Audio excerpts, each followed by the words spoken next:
Todos os anos, algo extraordinário acontece. Um movimento de fé, um encontro de corações, um tempo de renovação, de reconexão e de comunhão com Deus.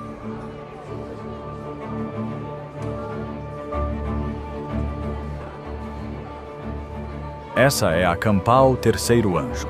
Mais do que um evento, é um chamado divino que une famílias, amigos e irmãos de fé de todo o país.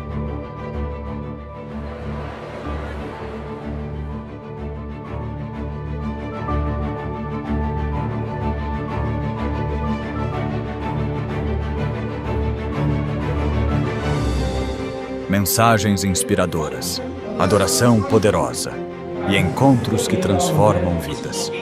Cada instante é pensado para reacender a fé e fortalecer sua caminhada com Cristo.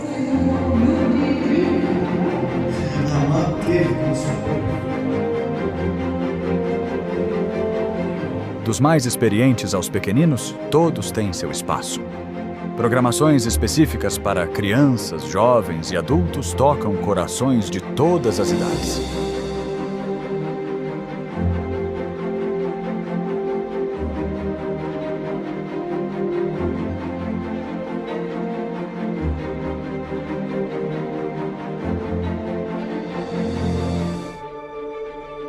Conexão, comunhão, compromisso. Seja sua primeira vez ou sua terceira, a Campal Terceiro Anjo te recebe de braços abertos.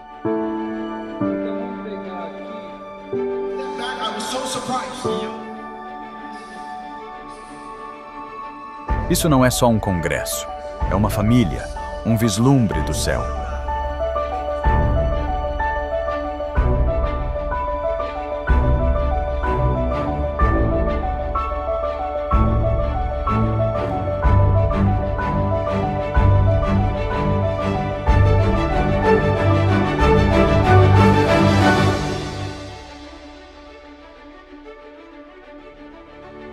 A Campal Terceiro Anjo 2026 já está sendo preparada. E o convite é para você.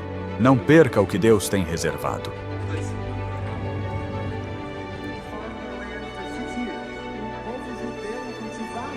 A cada ano damos um passo a mais perto do propósito, mais perto uns dos outros, mais perto do céu.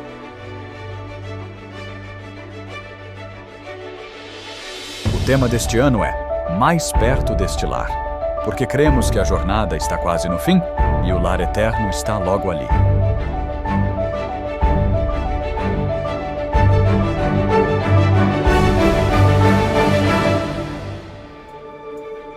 Campal Terceiro Anjo 2026. Mais perto deste lar. Esperamos você lá.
Olá, bem-vindos a mais um E aí, professor?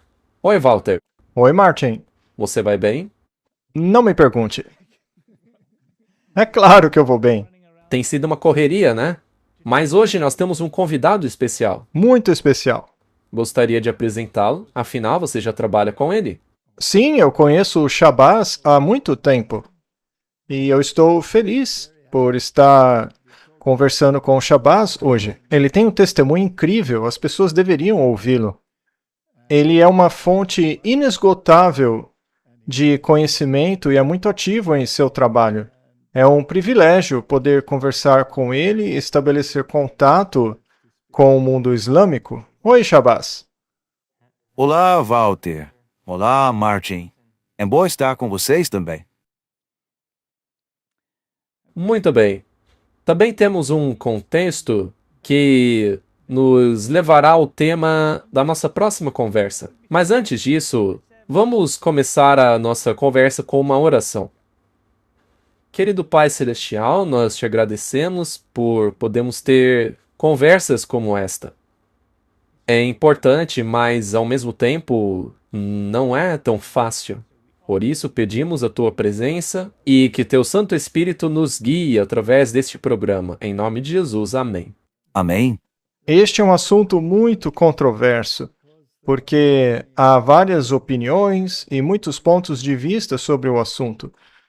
Eu acho bom, por um momento, colocar algumas coisas na mesa para que as pessoas saibam qual é a nossa posição nesta questão e, afinal, será que ela é relevante para o nosso momento atual? Muito obrigado, cavalheiros, por me receberem. É um privilégio estar aqui com vocês hoje para falar sobre um assunto tão importante. Algo que é muito valioso para mim e próximo do meu coração, pois eu mesmo era muçulmano e me converti ao cristianismo, ao adventismo do sétimo dia. E isso já há algumas décadas. E sou muito grato a Deus por ter levado a mim e a minha família a esta maravilhosa verdade. Veja, eu amo as pessoas do mundo islâmico. Eu vim de lá. Meu desejo é alcançá-los com o Evangelho, mas tem havido muita conversa denominacional, não apenas em nossa igreja, mas também em outras denominações, com relação ao Islã. Seria o Islã a mesma religião, ou melhor, seria o Deus do Islã o mesmo Deus dos cristãos? Existe alguma semelhança entre o cristianismo e o islamismo, especificamente entre o adventismo do sétimo dia e o Islã? Quem é Allah? Seria ele o Deus da Bíblia? Posso confiar nele? Ele ensina as mesmas coisas que o Deus da Bíblia? Bem, eu não quero me desviar do assunto e nem quero passar para um outro assunto tão rapidamente, mas estas perguntas têm que ser respondidas. Muitas pessoas, quando viajam para lugares diferentes, pessoas adventistas, me perguntam: "Ei, pastor Shabazz, por favor, me diga o que você acha sobre isso, sobre aquilo que está sendo dito por aí. Você acredita em Allah? Ele é o mesmo Deus dos cristãos?" É por isso que em toda parte que vou, todos me fazem essa pergunta. Não falha. Todo lugar que eu vou, ouço essas perguntas. Então, talvez possamos começar com elas. Tenho certeza que muitos se interessarão em saber. Afinal, não temos mais dúvidas sobre essas questões, estamos pisando em águas bem claras e podemos distinguir entre a verdade e o erro. Com certeza. É incrível que você tenha abordado estes assuntos, Shabazz. É claro que eu não tenho estado tão envolvido com o tema do Islã quanto você, afinal, você veio de lá, né? Mas eu já lidei com pessoas da religião islâmica. Quando eu era professor na universidade, alguns dos meus alunos eram muçulmanos. Havia um grande grupo de estudantes islâmicos em nossa universidade. E eu sempre gostei de trabalhar com eles, porque eles levam a sua fé muito a sério.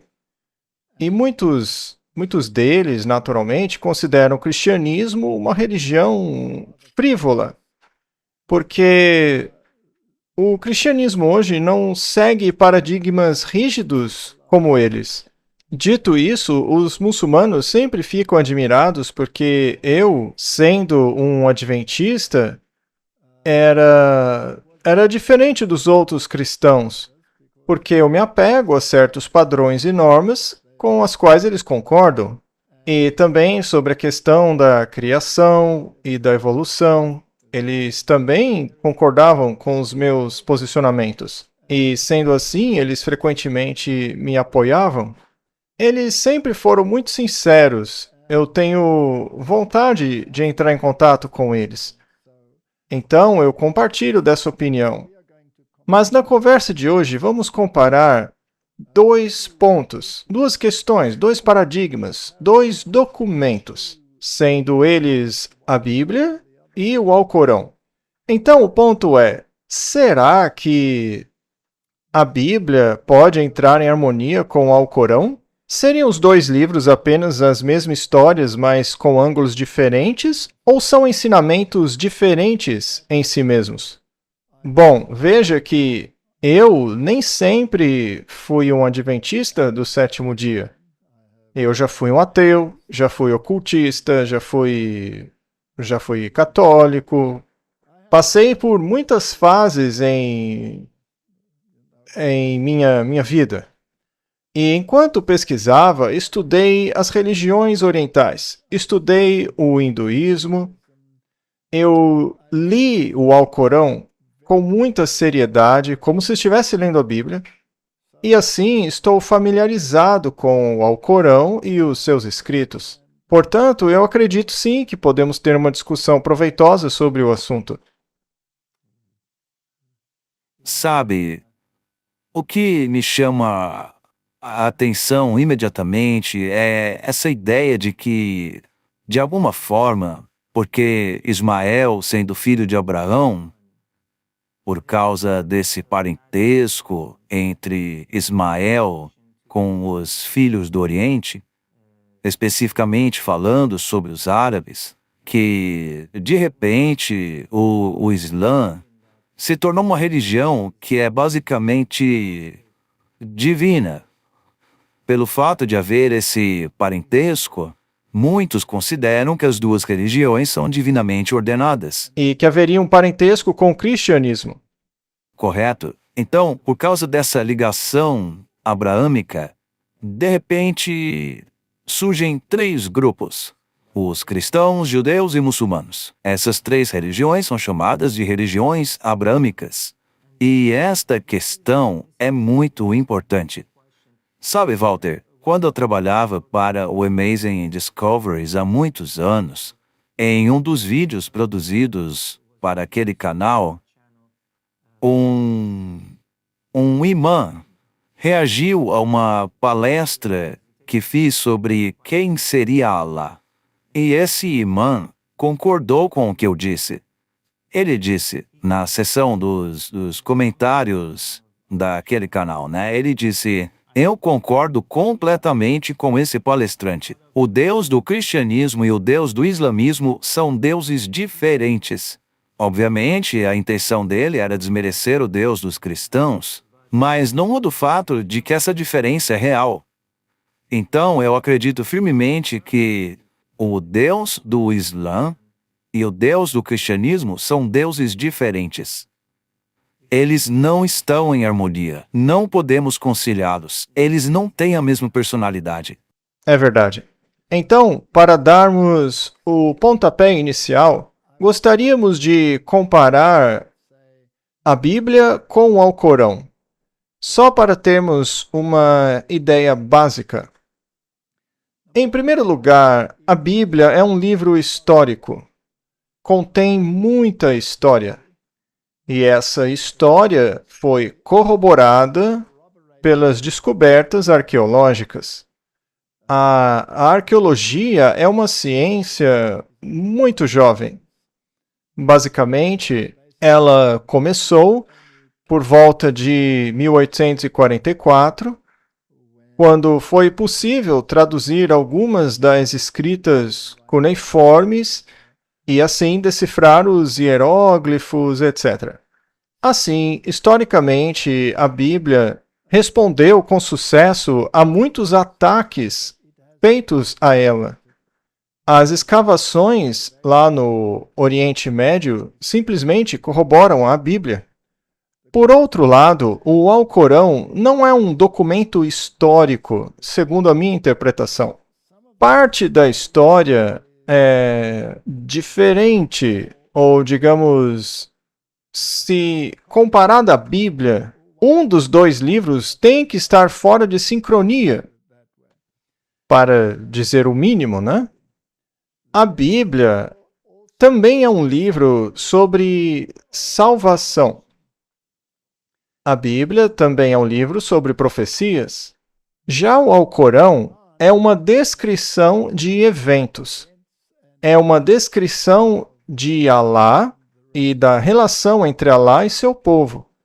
Mas não é um livro profético no mesmo sentido em que a Bíblia é um livro profético, que tem profecias muito distintas, cronologias muito acertadas, profecias que previram surgimento de reinos, impérios, poderes que de fato surgiram ao longo da história e desempenharam papéis importantes na história da humanidade. E que finalmente, em seu fim, culminará com o estabelecimento do reino de Deus. Além disso, o Alcorão e a Bíblia diferem com relação à sua figura central. A figura central da Bíblia é o Messias. Ao lermos as profecias de Daniel, e há profecias muito precisas nesse livro, como as do capítulo 8 e 9, indicam exatamente o ano em que o Messias nasceria, qual seria a sua missão. E no Novo Testamento, vemos o cumprimento por parte de Cristo de cada uma dessas profecias. As profecias da Bíblia são extremamente precisas, com cronogramas exatos, eventos definidos. E também fala sobre a transição de Israel, do Israel literal para o Israel espiritual. Tudo nela gira em torno do Messias, que no Novo Testamento é identificado como Jesus Cristo. E o grande problema que o Islã tem com a Bíblia é que o Messias bíblico é um ser divino. Portanto, Jesus Cristo, a quem a Bíblia aponta como Messias, é um ser divino. E João deixa isso bem claro. No princípio era o Verbo, e o Verbo estava com Deus, e o Verbo era Deus. E ele é o Criador, aquele que deu origem a tudo com sua palavra. O Islã, por outro lado, o vê apenas como um profeta. E existem certos poderes que são retratados no livro de Daniel e em Apocalipse. Fala sobre um cristianismo distorcido que apresentaria ao mundo uma imagem falsa, o que Paulo chama de apostasia. Ele diz que um poder maligno se apresentaria como sendo um poder cristão. Os reformadores se referiram a esse poder maligno como anticristo, que por sua vez era o sistema papal, mas nenhum aspecto dessa história está no Alcorão. Nada dessa cronologia ou profecia está ali no Alcorão. Basicamente, o Alcorão menciona Jesus, também diz que sua mãe teve um papel muito importante. Na verdade, a mãe de Cristo é exaltada à posição mais elevada no paraíso, segundo o Alcorão. Então, há alguns paralelos e algumas questões em comum, mas Jesus é reconhecido no Alcorão apenas como profeta. Segundo o Alcorão, existe apenas um Deus, e este Deus é Alá. E, sendo assim, é um insulto elevar Jesus à posição de divindade. Ou mesmo dizer que ele sacrificou sua vida pelos pecados da humanidade, isso é uma afronta a Alá, uma vez que ele não precisaria de tais estratégias para salvar a humanidade. Ele pode simplesmente decidir a salvação da humanidade. Então, são pontos de vista bem diferentes. E pelo que eu estudei sobre o assunto, o Alcorão é muito semelhante em sua teologia, ou melhor, os atributos de Alá são muito semelhantes em sua teologia em comparação com o que é apresentado pelo catolicismo romano. E, sendo assim, o Islã é um reflexo do catolicismo romano. Neste sentido, existe uma ligação entre esse tal de cristianismo e o Alcorão. Mas será que o Deus do catolicismo seria o mesmo Deus da Bíblia?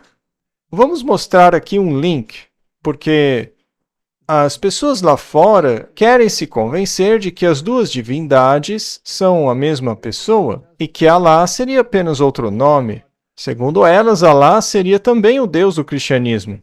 Mas a verdade é que Alá possui os mesmos atributos do catolicismo, mas Alá não tem os mesmos atributos do Deus da Bíblia. Se analisarmos algumas semelhanças, talvez isso torne as coisas mais claras. Por favor, deixe seu comentário a respeito disso. Em primeiro lugar, o Alcorão nega a expiação. O catolicismo nega a expiação. O catolicismo ensina que Cristo não morreu por você. Ele teria oferecido o sacrifício perfeito por meio de sua obediência, mas ele não morreu por você. Na Igreja Católica, você ainda tem que pagar pelos seus próprios pecados, o que é feito no lugar chamado purgatório, onde você paga pelos seus pecados. Portanto, no catolicismo, Cristo não tomou sobre si os seus pecados. Jesus não tomou sobre si a pena do pecado, que, segundo a Bíblia, é a morte. Ele não teria tomado essa pena sobre si mesmo. Não, ele apenas foi obediente até a morte. Mas ele não assumiu a sua culpa do pecado. E, portanto, o Islã, ao ensinar que não há expiação, comete exatamente o mesmo erro. No fim, é a mesma doutrina do catolicismo. É uma doutrina fundamental. Quando se trata de questões como a Mariologia, o Alcorão eleva Maria acima de todas as outras mulheres, colocando-a até mesmo acima de Fátima. E entre as duas religiões há essas conexões. Por exemplo, no catolicismo existe um lugar chamado Fátima, onde Maria é o ponto central. Eu estive lá no Oriente Médio, onde existem santuários islâmicos, para onde os peregrinos vão apresentar seus desejos a Maria. Isso é muito semelhante ao que temos no catolicismo. Portanto, não há expiação. E outra coisa, no Alcorão, Jesus é um mero profeta, assim como Maomé era um profeta no Alcorão. No catolicismo, Jesus é basicamente um ser criado, porque o ensino católico afirma que ele foi gerado pelo Pai. Isso faz dele um ser criado.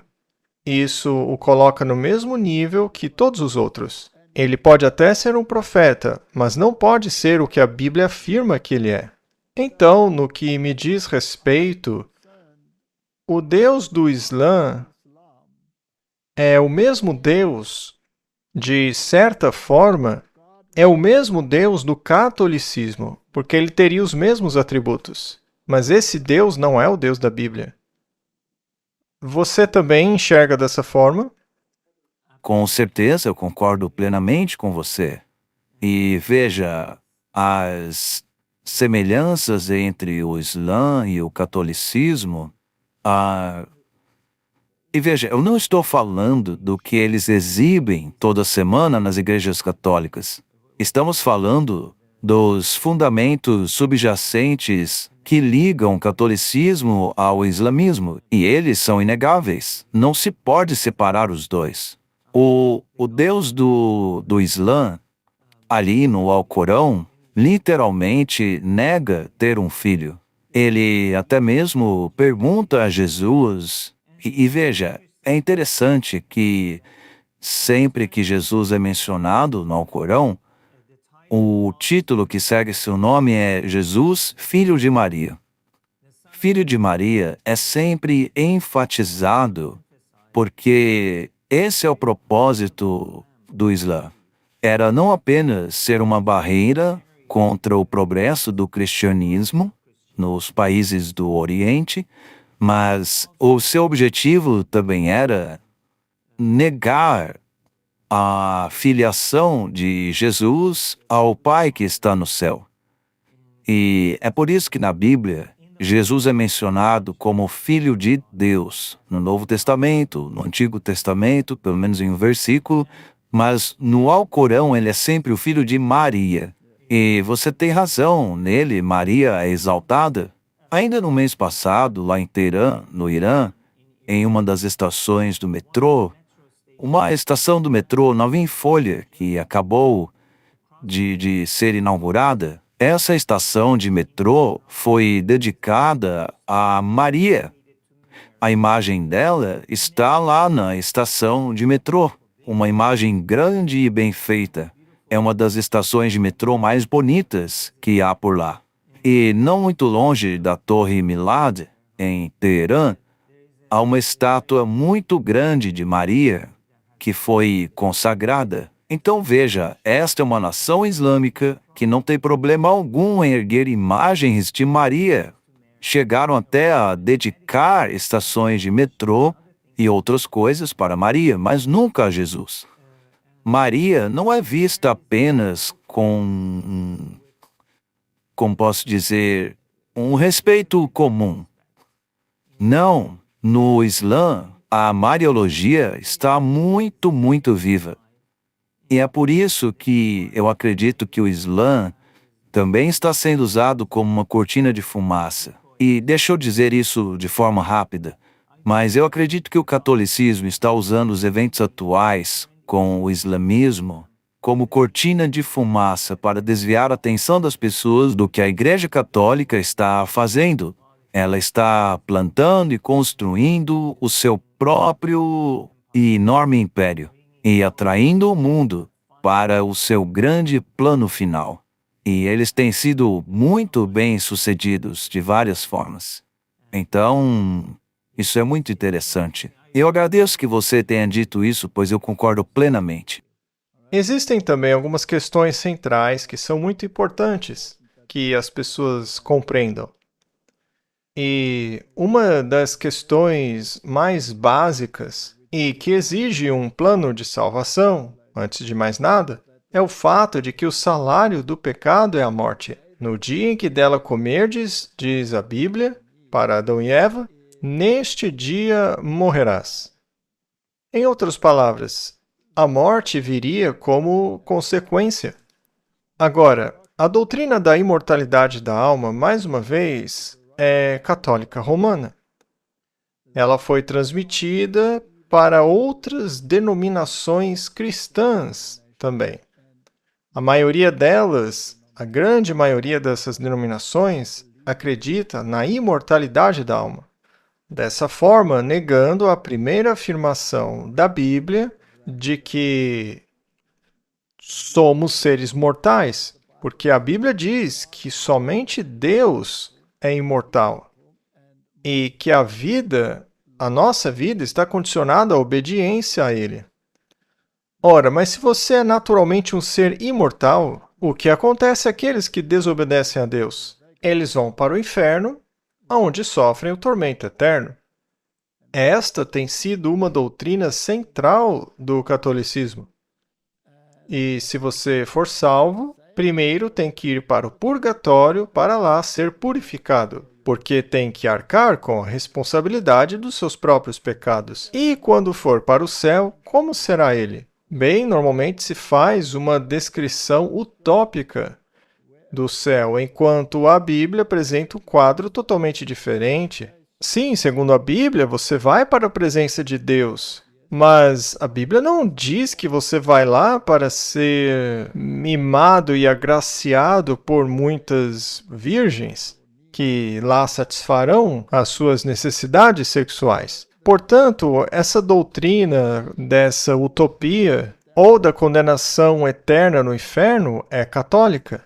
E o Islã tem a mesma doutrina. Mas a doutrina islâmica sobre o inferno é extremamente descritiva no Alcorão. Por outro lado, na Bíblia, você tem que estudar os tipos, os símbolos, as referências cruzadas, para se ter uma ideia do que trata verdadeiramente o tema. Na Bíblia, o inferno é a sepultura, já o Gehenna é o fogo purificador que destruirá os ímpios para que desapareçam por completo. Mas no Islã, você vai ficar naquele inferno ardente para sempre, aonde a sua pele é queimada e você recebe uma nova todos os dias para que sinta o sofrimento e dor eternamente. Ora, isso nos lembra muito o inferno de Dante, não é? Certo, Martin? Eu queria te perguntar, agora que você mencionou isso. Tudo isso soa muito como mitologia. Por exemplo, a mitologia egípcia e outras demais religiões pagãs. E também da antiga filosofia grega e todas essas questões. Portanto, esta é uma visão totalmente semelhante à da que temos no catolicismo. E isso não é bíblico, porque Deus não é um monstro que vai torturá-lo por toda a eternidade baseada em uma vida curta de pecados aqui na Terra. Além disso, o céu é um lugar de atividade. A Bíblia diz que nós plantaremos, cuidaremos de fazenda, de jardins, plantaremos frutas, construiremos casas, as pessoas se comunicarão com Deus na cidade. É um local de muita atividade. Enquanto que no Alcorão, você receberá um sofá, se deitará nele e será servido por indivíduos. É um cenário completamente diferente. Mas o ponto fundamental que você mencionou, Shabazz, é que Alá não tem filho. E se ele não tem um filho, como pode ser o Deus da Bíblia? Essa é a pergunta de $1 milhão. Na verdade, essa pergunta não valia $1 milhão, até que alguns teólogos cristãos decidiram atribuir-lhe um significado, porque começaram a ensinar que Alá é o mesmo Deus que os cristãos adoram. E, aliás, você sabia que existe, e eu já comentei isso com você antes, mas existe uma surá na qual Alá pergunta a Jesus, filho de Maria, você ensinou aos cristãos que você é igual a Alá, que você é meu filho? E Jesus responde, ó bondoso Alá, esta é uma mentira que faz tremer até os céus. Então, somente esse verso por si só já coloca a Bíblia em um lugar completamente diferente em relação ao Alcorão. O Jesus do Alcorão não é o Jesus da Bíblia, porque o Jesus da Bíblia nunca negou sua filiação ao Pai, mas no Alcorão ele o faz. E o Deus do Alcorão não é o ancião de dias mencionado em Daniel, capítulo 7, porque o Deus do Alcorão diz que não tem filho, mas o ancião de dias na Bíblia, no batismo de Jesus, todos ouviram sua voz claramente dizendo, este é o meu filho amado, em quem me comprazo. E depois, mais tarde, no Monte da Transfiguração, quando alguns discípulos estavam lá em cima, eles ouviram novamente essa voz, dizendo, este é meu filho, ouçam-no. Portanto, todo cristão tem que tomar uma decisão. Essa confusão que foi colocada em nosso meio a respeito do Islã tem que ser clarificada. Os muçulmanos não têm o menor problema de dizer que eles e os cristãos são diferentes. Mas nós cristãos, às vezes parece que queremos que nossa religião seja igual à muçulmana. Ah, eles têm uma mensagem de saúde igual a gente. Ah, o Deus deles é o mesmo Deus que adoramos. Ah, o pai deles é Abraão, assim como o nosso. Então, essas ideias acabam gerando uma grande confusão. E eu acho que já é hora, já passou da hora, e aliás eu tenho me dedicado a esse ministério há 26 anos já, desde o ano 2000, de ensinar aos nossos irmãos e irmãs que as duas religiões são totalmente diferentes. Veja, eu não tornei isso a minha missão, porque a minha missão é levar as pessoas a conhecerem Jesus, mas, ao mesmo tempo, na medida do possível, eu tento esclarecer essas questões, porque estou cansado de ver pessoas, em nossa igreja mesmo, se vendendo completamente a essa ideia. E às vezes eles não cedem a essa ideia porque querem ceder, mas porque são enganados por ela. Ou porque eles querem enganar as pessoas também. É isso aí. Você mencionou que nós temos uma mensagem sobre saúde e eles também têm. Me permita comentar um pouco sobre isso. Sim, nós temos uma mensagem de saúde baseada no que está escrito em Levíticos e na história dos israelitas, onde Deus mudou a alimentação deles. E durante os 40 anos de caminhada no deserto, Deus até tentou fazê-los adotar uma alimentação mais saudável, por exemplo, excluindo a carne. Mas eles se rebelaram contra isso. Havia diretrizes muito claras sobre quais tipos de alimento cárneo eles podiam comer, o que era puro e o que era impuro. E a lista lá em Levíticos é bastante clara. E, como cientista, eu acabei me interessando muito nisto. Basicamente, se você reduzir tudo ao essencial, as criaturas que são impuras são aquelas que acumulam mais toxinas, seja pelo seu estilo de vida ou devido ao acúmulo gerado pelo carnivorismo, etc. Por exemplo, todos os animais carnívoros são impuros na Bíblia.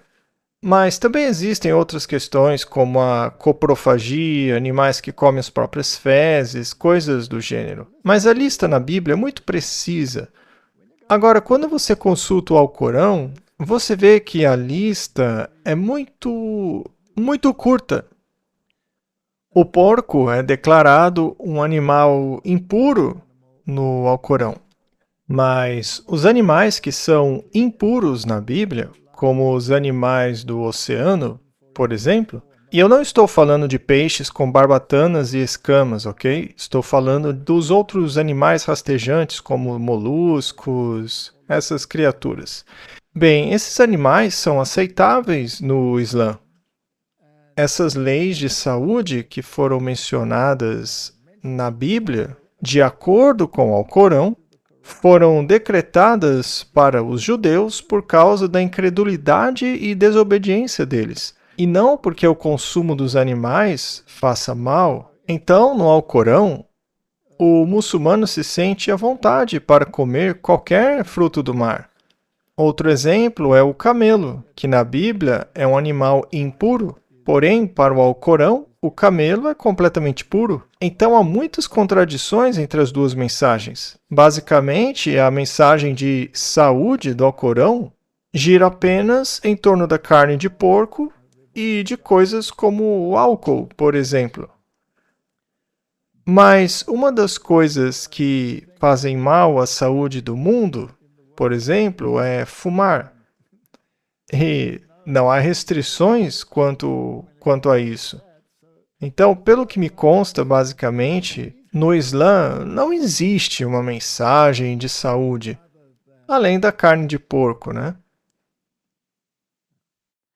Na verdade, na lei da Sharia, existe uma exceção que foi feita, na qual, em tempos de escassez, quando não houver outro alimento, neste caso a carne de porco é liberada. O Islã permite o seu consumo.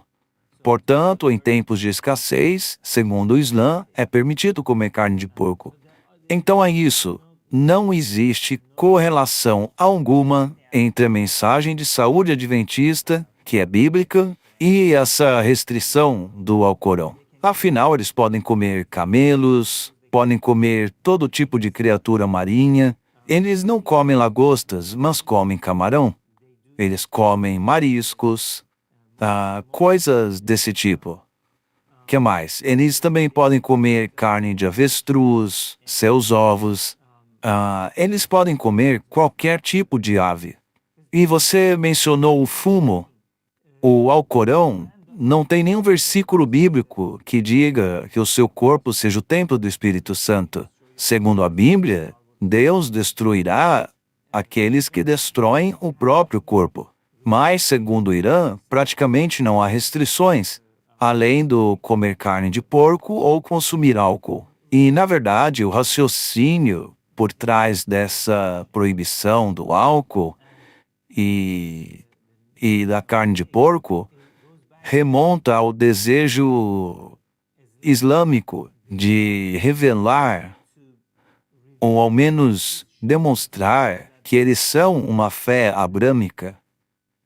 Porque se essas leis de saúde nem estivessem na Bíblia, os muçulmanos comeriam carne de porco, beberiam álcool e tudo mais. Isso seria permitido. Os clérigos muçulmanos fumam cigarros regularmente porque não há proibição.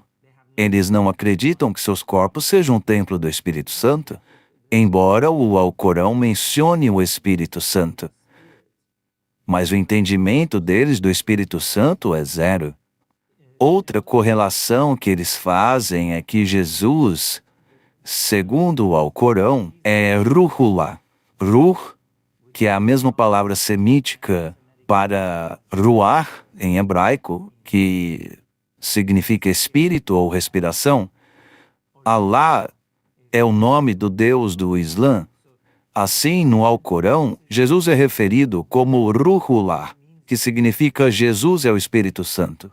E, curiosamente, existe um ensinamento sendo disseminado dentro de nossa igreja adventista do sétimo dia, que é um falso ensinamento, afirmando que Jesus é o Espírito de Deus.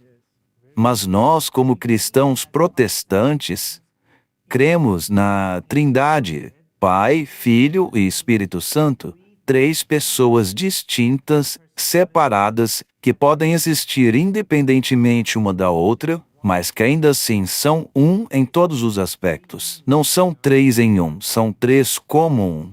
Mas esse ensinamento no Alcorão de que Jesus é Ruhullah, que ele é o Espírito Santo, isso remonta ao ensinamento católico. Sim, Isso é uma doutrina católica. sim, é uma doutrina católica. É católica porque no catolicismo ensina-se que Jesus é gerado pelo Pai e que o Pai e Jesus, uma vez sido gerado, juntos eles sopraram, expiraram o Espírito Santo à existência. Então, basicamente, para eles, o Espírito Santo é o Espírito de Cristo e o Espírito do Pai. E eles são basicamente uma única entidade no catolicismo com três aspectos. Mas a verdadeira trindade bíblica é uma só em propósito, embora sejam três pessoas separadas, três indivíduos, três poderes distintos. Me permitam dizer algo aqui que talvez cause uma polêmica. Os pioneiros da nossa igreja, muitos deles, com relação a este assunto, afirmavam ser antitrinitarianos. Mas, se você estudar a fundo, verá que eles eram contra o trinitarianismo católico. Exatamente. Eles não eram unitaristas. Eles não contrariavam o ensinamento bíblico do Deus triuno. Não. Mas essas pessoas que vão para este lado dizem que os adventistas têm a mesma visão da Trindade dos católicos, mas não fazem ideia do que ensina a Trindade católica. E a ironia, Martin, é que, na verdade, eles ensinam doutrina católica ao fazer de Cristo um ser gerado. E o Espírito Santo, basicamente, o Espírito de Jesus Cristo. E, sendo assim, E sabe o que é interessante? O interessante, Walter e Martin, é que o Islã faz a mesma coisa. Isso é incrível. É isso mesmo? isso é doutrina católica. É incrível ver como tudo se encaixa perfeitamente. Voltemos um pouco atrás e nos perguntemos: o que diz a Bíblia sobre os eventos dos fins dos tempos e quem realmente é o inimigo de Deus na representação do livro de Apocalipse e o pequeno chifre de Daniel, do capítulo 7. Bem, os reformadores foram absolutamente claros ao afirmarem que o pequeno chifre é o papado. Os reformadores foram absolutamente claros quanto à besta de Apocalipse 13, a besta do mar, aquela que representava o catolicismo porque tinha os mesmos aspectos da besta, ou melhor, do pequeno chifre, perseguiu os santos, mudou os tempos e as leis, etc, etc.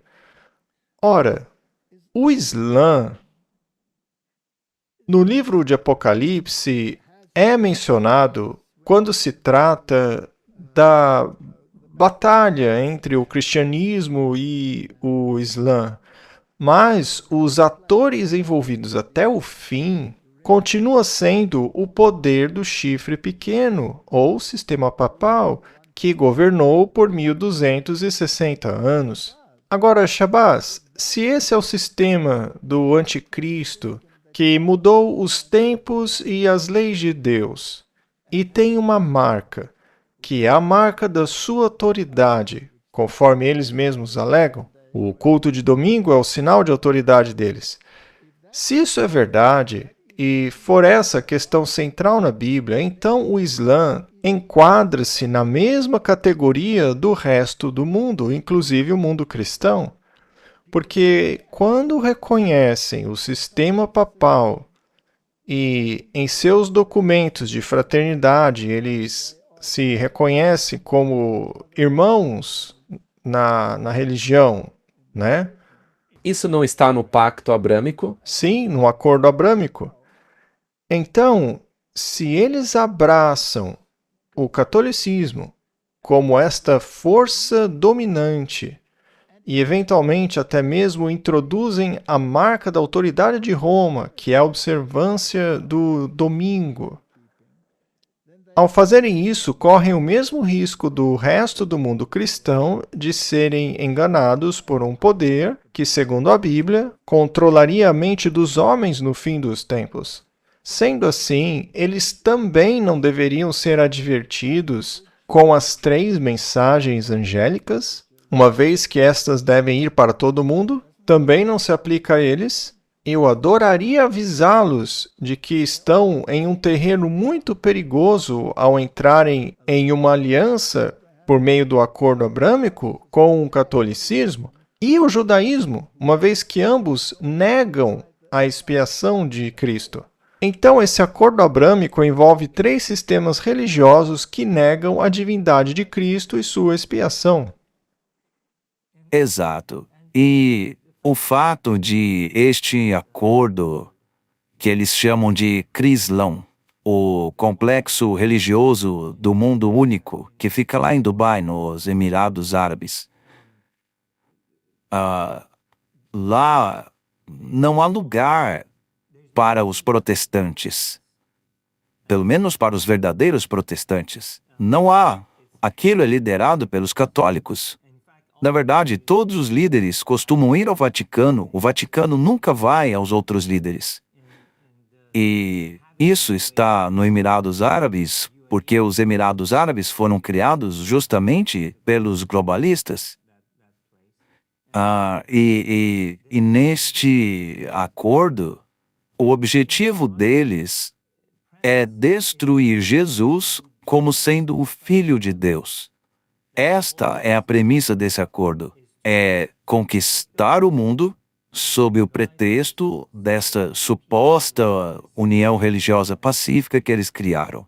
Mas, na verdade, todos que assinaram esse acordo entregaram sua alma ao diabo. Essa é a questão fundamental. É hora deles se arrependerem. Mas, por ora, é o que eles fizeram. Neste acordo não há espaço para Cristo. É somente enganação. Eu me lembro de que em sua palestra Conexão Islâmica, você mostrou que tudo isso, na verdade, é um culto luciferiano. Tanto no catolicismo quanto no islamismo. Porque por trás das cenas a doutrina esotérica, então a maioria dos muçulmanos não sabe qual é o ensinamento real nos bastidores. Não conhecem o que realmente está por trás. Sim, a falsa religião no cristianismo, e eu estou falando do cristianismo papal, é baseado nas 3 mentiras da serpente no Jardim do Éden. Vocês não vão morrer, em outras palavras, a alma é imortal, vocês serão como deuses e são capazes de distinguir entre o bem e o mal, sem a lei de Deus para isso. E Roma faz exatamente a mesma coisa. Eles ensinam a imortalidade da alma, dizem que Jesus se fez homem para que o homem pudesse se tornar como Deus, está no catecismo deles, e a base do seu ensino moral é a lei natural e não a lei de Deus. Sendo assim, podem mudar a lei de Deus como bem entenderem, e eles fizeram isso. Agora, quando a Bíblia diz que esse poder mudaria a mentalidade da humanidade, eu me pergunto, será que isso também não aconteceu no judaísmo? Também não aconteceu com o Islã? Será que também não aconteceu no mundo cristão? Porque o mundo cristão hoje, em sua doutrina, basicamente é católico. O mundo cristão abandonou a reforma. Assim, o mundo inteiro está seguindo a mentalidade do sistema católico romano. E o sistema católico romano ofuscou o mundo a tal ponto que o muçulmano é tão prisioneiro de sua religião quanto o mundo ocidental. Amém? Sim, com certeza. Você mencionou a lei, os 10 mandamentos. E quando você leu o Alcorão do início ao fim, quando você leu o Hadith, seja o Hadith xiita ou sunita, você nunca encontrará os 10 mandamentos em sua totalidade, em lugar nenhum. Portanto, os 10 mandamentos não existem no Islã. Agora, eu já ouvi algumas pessoas dizerem, e eu me refiro a cristãos e teólogos adventistas, inclusive, dizerem que os 10 mandamentos estão no Alcorão, mas eles não estão. O Decálogo não está no Alcorão. Eu já ouvi gente dizer, no Alcorão está escrito, Alá diz para não adorar nenhum outro Deus. Viu? Isso é os 10 mandamentos. Mas não é o Decálogo. Por exemplo, o mandamento do sábado nem sequer é mencionado no Alcorão. O Alcorão menciona que os judeus disseram que existe um sábado. Ele fala do sábado dessa forma, mas aí ele volta imediatamente para o Juma, ou o dia de Uma, o dia que os muçulmanos devem se reunir, que é a sexta-feira. E, como diz no Alcorão, Alá vos concedeu Juma, a sexta-feira, como vosso dia. E não é um dia inteiro, para eles não é como um sábado. Nesse dia, os muçulmanos vão para a mesquita, saem dela e voltam para suas vidas seculares, seus empregos, etc. Portanto, no catolicismo, o domingo substitui o sábado. No Islã, a sexta-feira substitui o sábado. O sábado é negado nas duas religiões. Estamos falando de 1,7 bilhão de muçulmanos. Estamos falando de mais de 1 bilhão de católicos. Todos eles negam os mandamentos de Deus. A lei de Deus é negada. Cristo é negado. Sua filiação ao Pai é negada. Sua missão divina como Criador é negada. Eu quero dizer algo.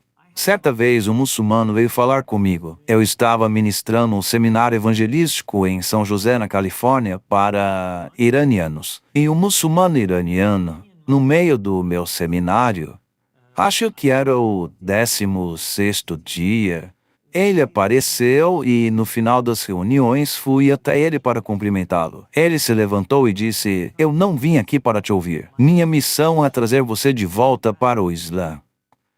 Eu então disse a ele, veja, qual é o problema em eu ter me tornado cristão?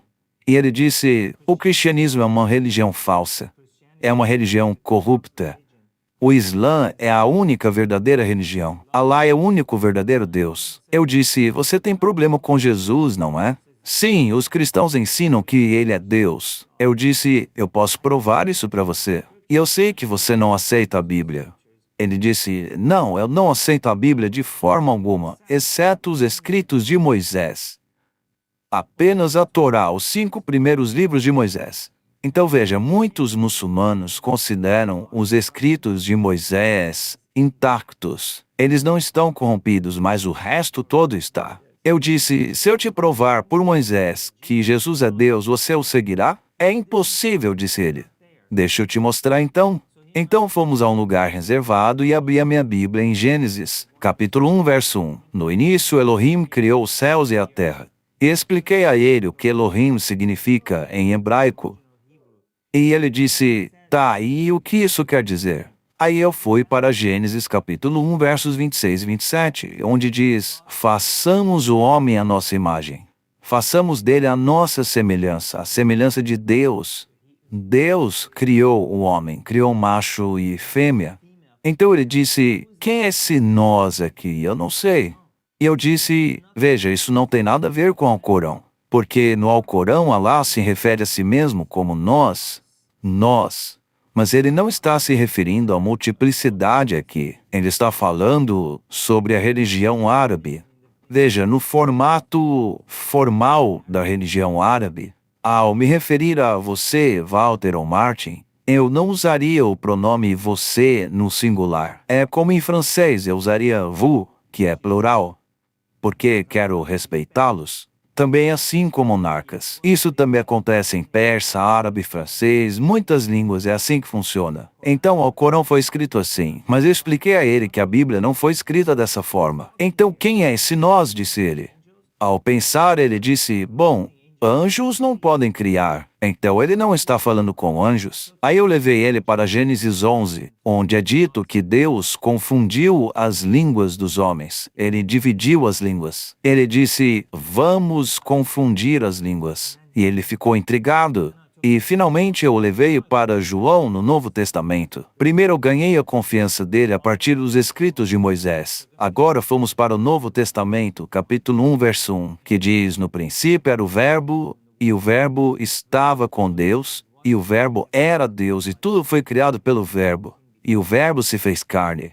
E no instante em que ele ouviu isso, ele começou a caminhar para trás até bater na parede. E disse, talvez eu deva me tornar um cristão?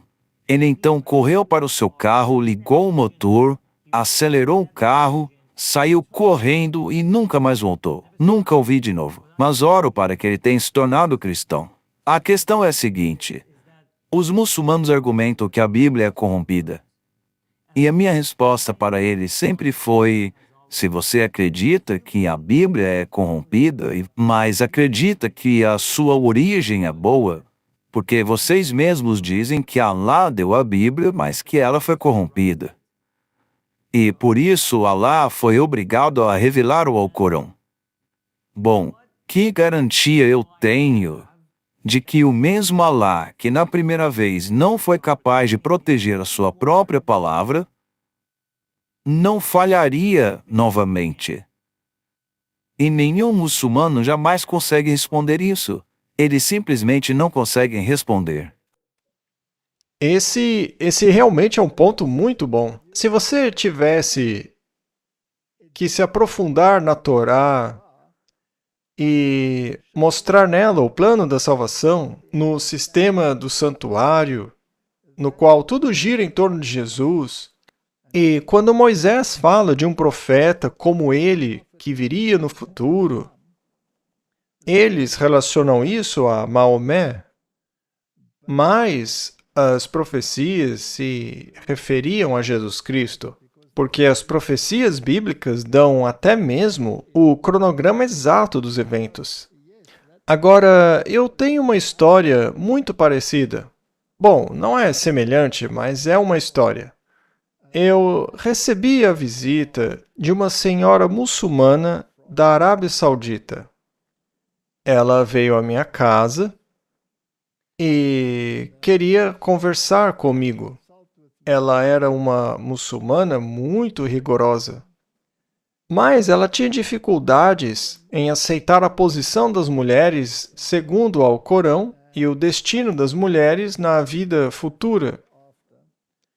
Ela basicamente ficou triste com essa doutrina de que a mulher no futuro, no paraíso, basicamente será uma serviçal às necessidades do homem. Enquanto que na Bíblia, Adão e Eva eram iguais. Ela foi colocada ao lado dele, não abaixo de seus pés. Então ela veio a mim e me perguntou: olha, me diga em uma frase a diferença entre o cristianismo e o islamismo. Diga. E eu disse: a diferença é que na Bíblia, Deus amou tanto o mundo que deu seu Filho unigênito para que todo aquele que nele crê não pereça, mas tenha a vida eterna.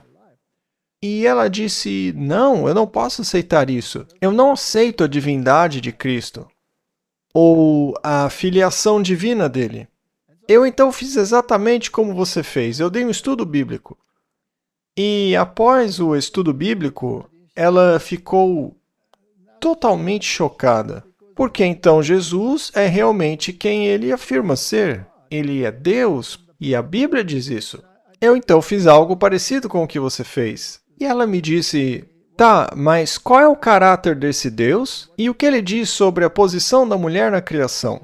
Ora, o Alcorão é muito claro ao dizer que uma mulher não atinge o mesmo patamar que um homem. Por exemplo, se você estiver num processo judicial, deve haver 2 mulheres para cada homem.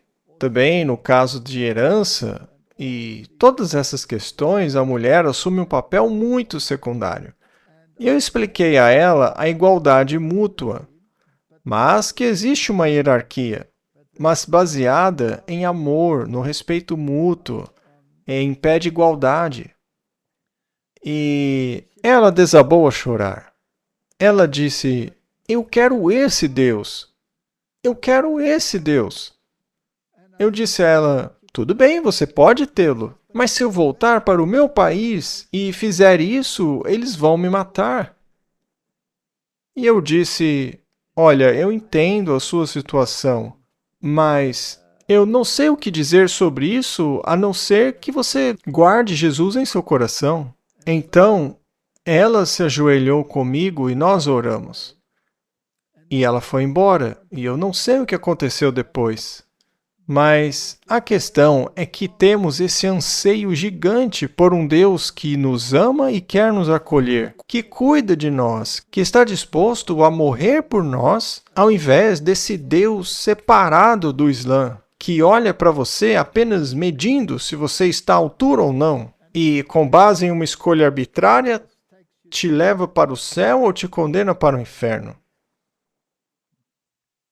Amém. Louvado seja Deus. Eu tenho certeza de que ela está seguindo Jesus hoje. A semente foi plantada. É um belo testemunho. Meu coração simplesmente anseia por ver cada muçulmano se tornando um cristão e seguindo. E eu tenho boas notícias para compartilhar, especialmente sobre o país que represento. Eu sou do Irã. E no Irã, de acordo com o Gamon, que é uma instituição na Holanda que faz estatísticas e coleta dados, eles fizeram uma pesquisa sobre o Irã que levou 3 ou 4 anos para coletar os dados. Isso foi cerca de 3 anos atrás, talvez 4 anos. Mas eles concluíram que o Irã tem a igreja cristã que cresce mais rapidamente no mundo. A igreja no Irã está crescendo a uma taxa de quase 20% ao ano. E as estatísticas indicavam que 60% dos iranianos já haviam abandonado o Islã em seus corações. Eles não eram mais muçulmanos. E muitos se tornaram zoroastrianos. Muitos se tornaram ateus também. E muitos outros se converteram ao cristianismo. Em uma pesquisa feita 5 anos atrás, 40% dos iranianos ainda se consideram muçulmanos, mas desses 40%, apenas 2% praticam o Islã diariamente. Os outros 38% nem sequer vão à mesquita. Na verdade, no Irã, as mesquitas estão fechando a uma taxa inacreditável. Um comentarista de notícias disse isso em um desses meios populares de comunicação. Ele disse que o Irã é a primeira nação pós-islâmica que o mundo já viu. Os muçulmanos estão interessados no cristianismo, não apenas no Irã, mas no Egito, Arábia Saudita e em outros países. Pessoas estão se convertendo a Cristo, anjos estão visitando pessoas, muitos estão tendo visões e sonhos e enxergam a verdade e se convertem.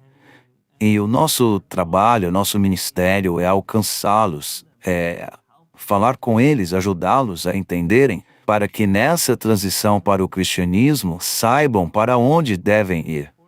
Obviamente, Jesus é o apoio deles, antes de tudo, mas onde a igreja existe, eles podem recorrer à igreja.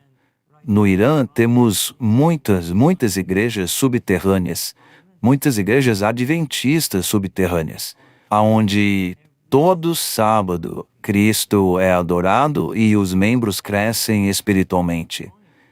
Esse ministério está crescendo a passos largos e Deus está agindo poderosamente. Veremos muitos muçulmanos se convertendo ao cristianismo em breve, mas eu queria destacar uma coisa, meus amigos, que está no livro de Gênesis, porque todo mundo fala sobre isso, sabe? Existe um autor famoso no mundo adventista que escreveu um livro chamado Islã, a Bênção Esquecida de Deus.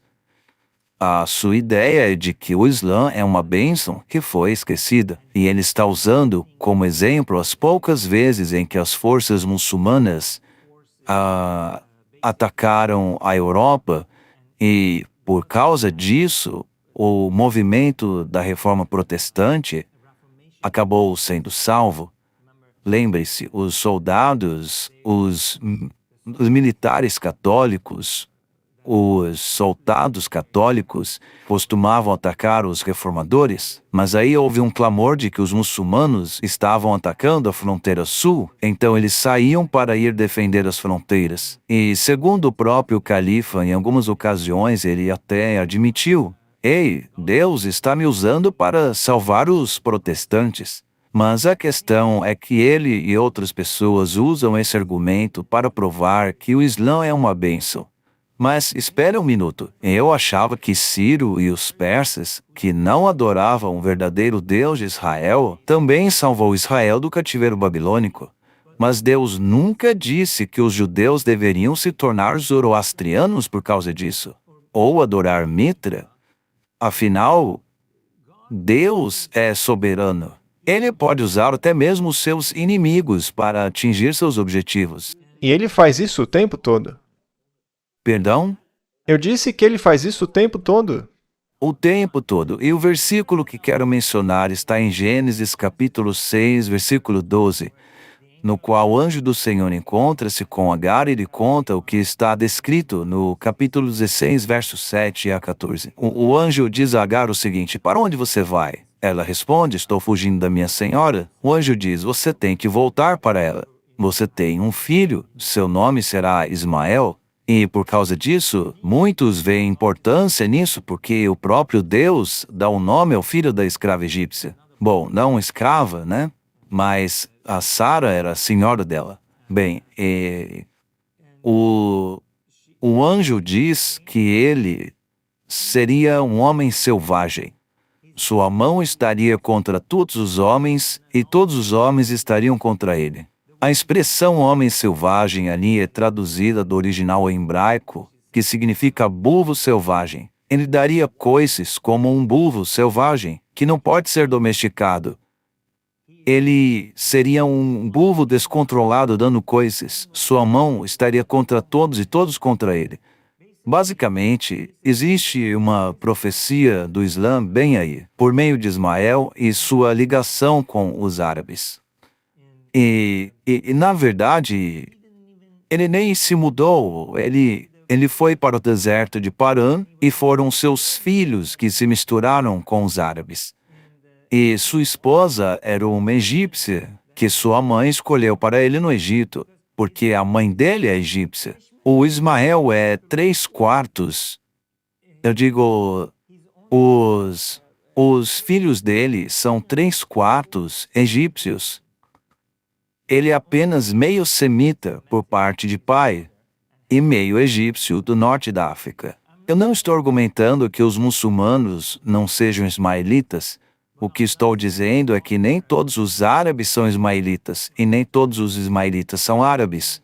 Portanto, o fato de a Bíblia prever que o Islã seria uma religião desenfreada, que estaria sempre lutando contra todos e todos lutando contra ele, e vemos isso nos noticiários o tempo todo. Veja, existe também uma ligação muito grande com Esaú, porque Esaú também se casou com ismaelitas. Então, existe essa conexão, e é interessante notar que Petra, por exemplo, era um importante centro religioso, e Meca é algo que veio muito depois, e que está em uma linha mais pagã dos sistemas religiosos. Portanto, há toda uma questão aí também, né? Deus quer salvar todas as nações, porque o Evangelho é para todas as tribos, povos e línguas. E haveria descendência de Abraão, mesmo através da linhagem de Ismael, se estes aceitarem Jesus.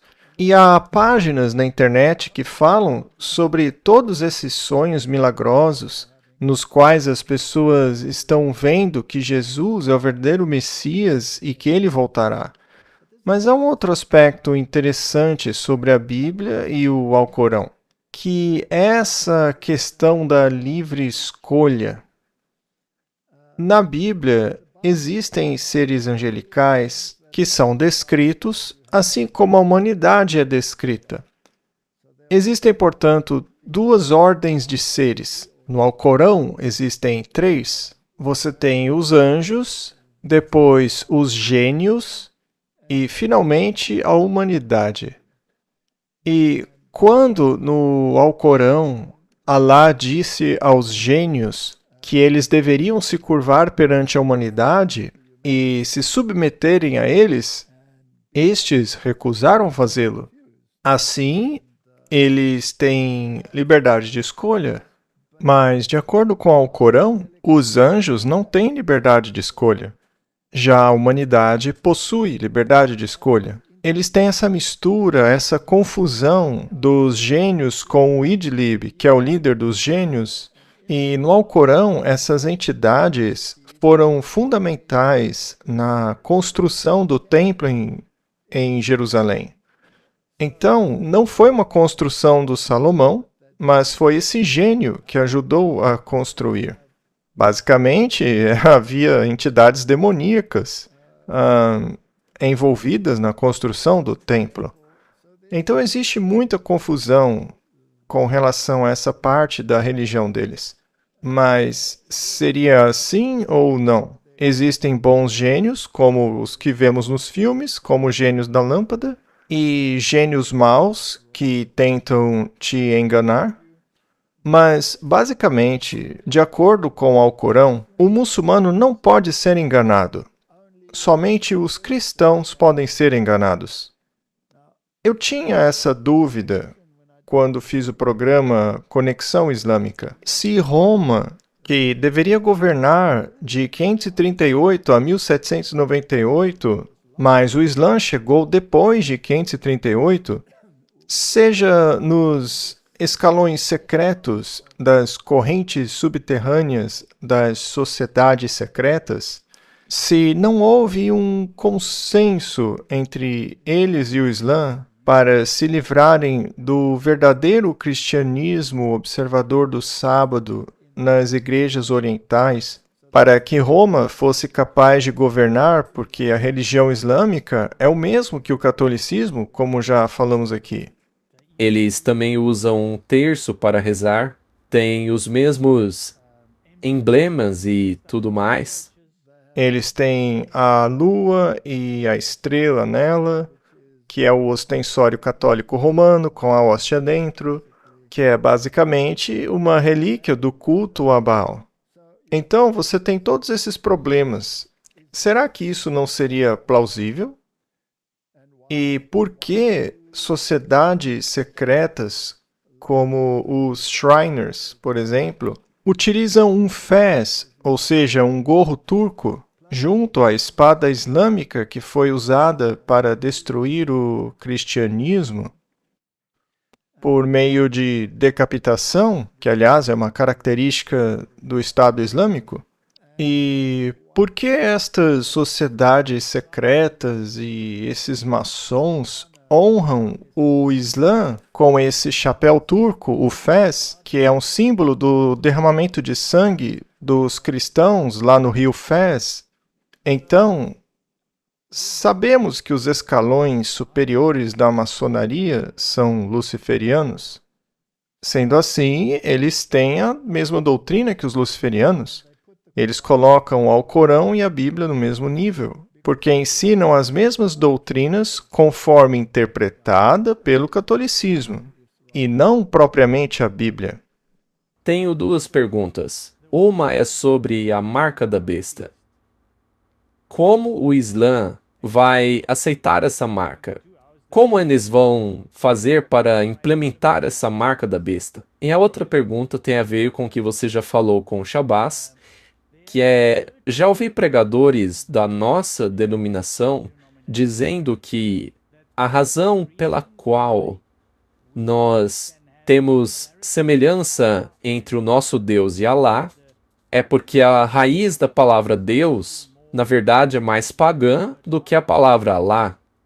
Isso é verdade? Será que vocês poderiam explicar essas duas questões? O que nos diz? Isso é lamentável.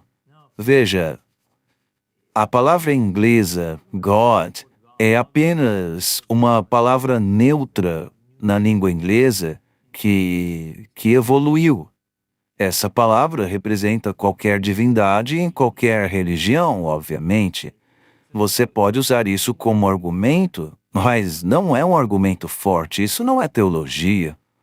Isso não é fazer um estudo sério da palavra. A palavra Allah, por sua vez, é anterior ao Islã.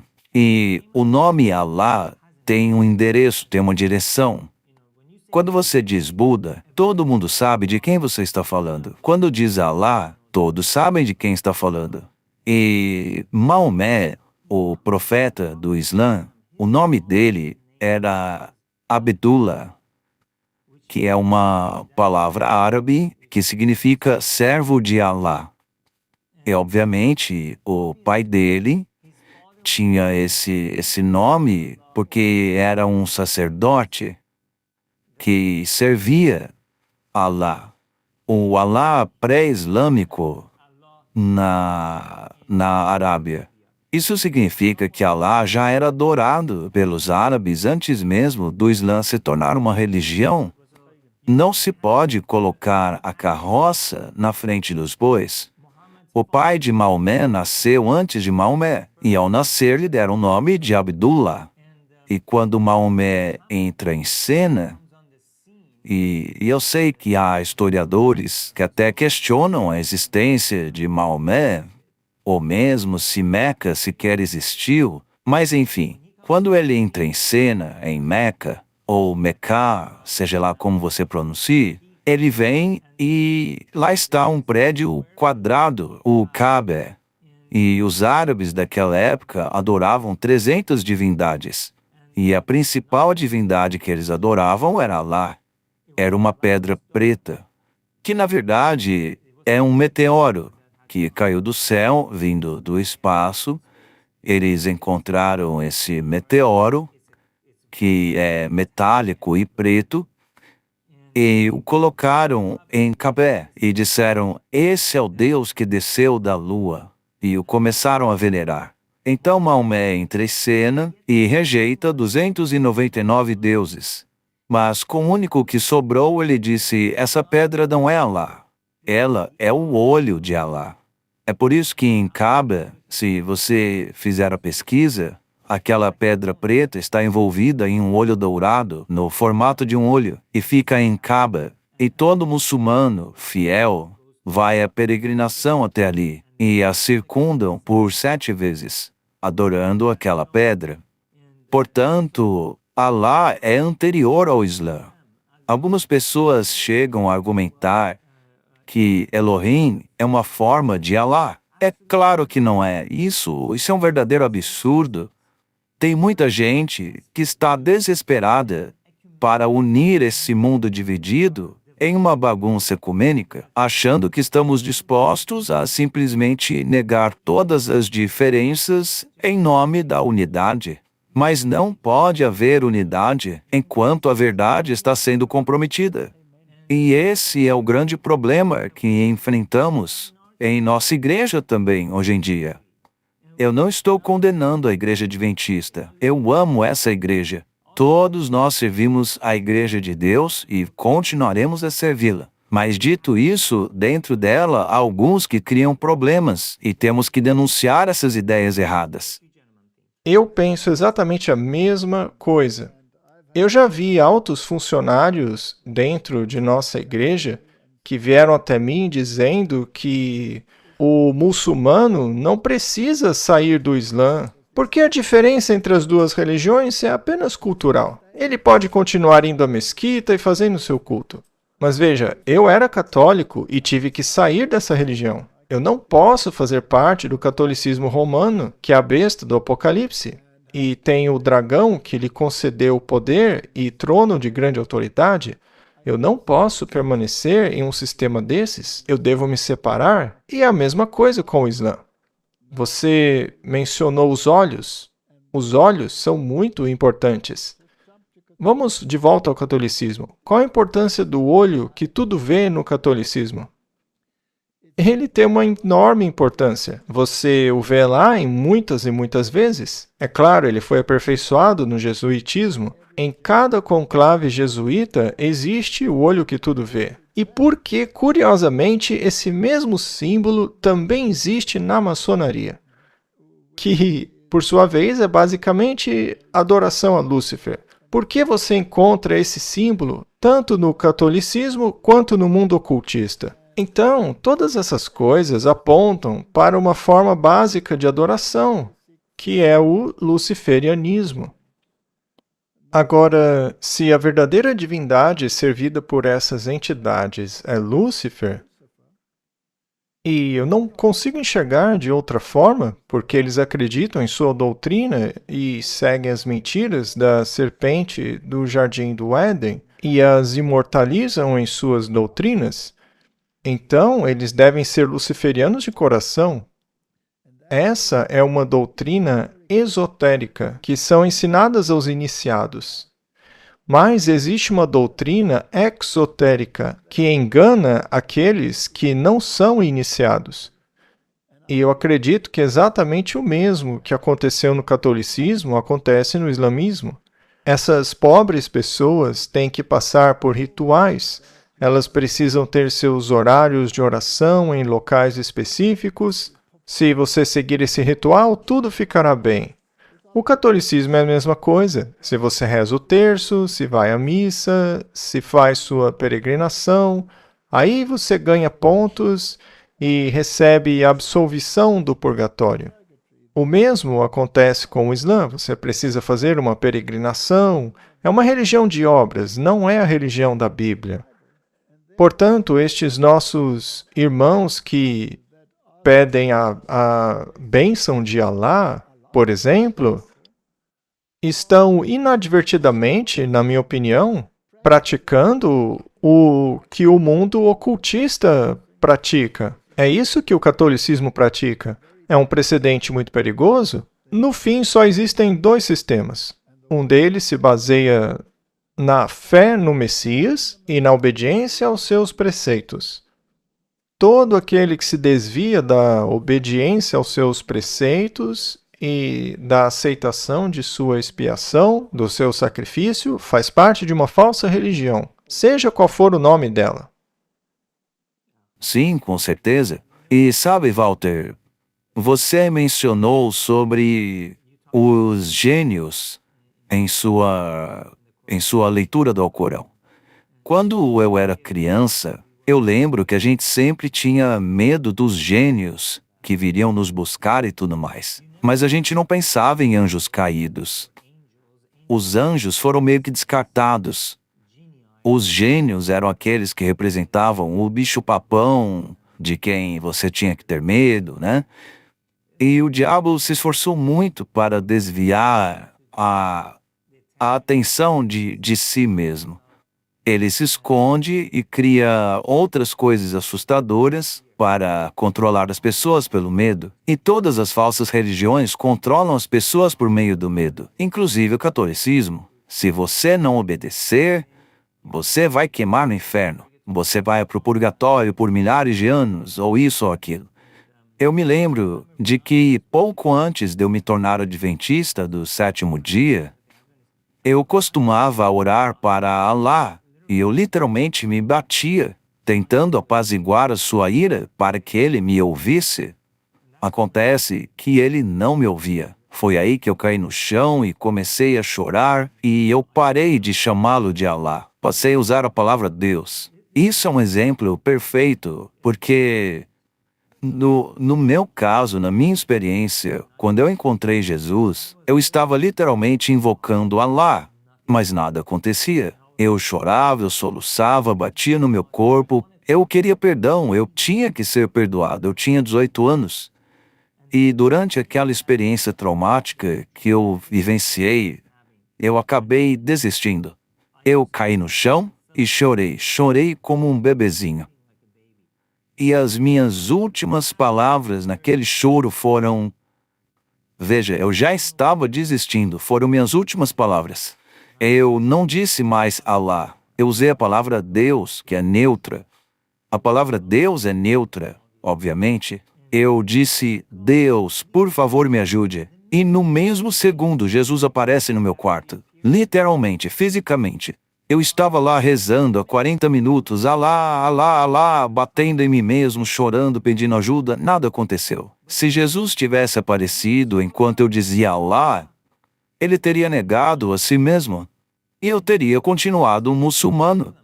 Eu jamais teria me tornado cristão. Mas Jesus se manifestou como Jesus, não como Alá. E isso mudou minha vida. Minha vida mudou, me tornei um crente, e eventualmente todos os membros da minha família também, um por um. E eles também encontraram Jesus em seus sonhos. Então, essa questão de Allah é muito clara. Até mesmo um imã muçulmano concordou comigo, apesar dele enxergar isso como a favor da teoria dele.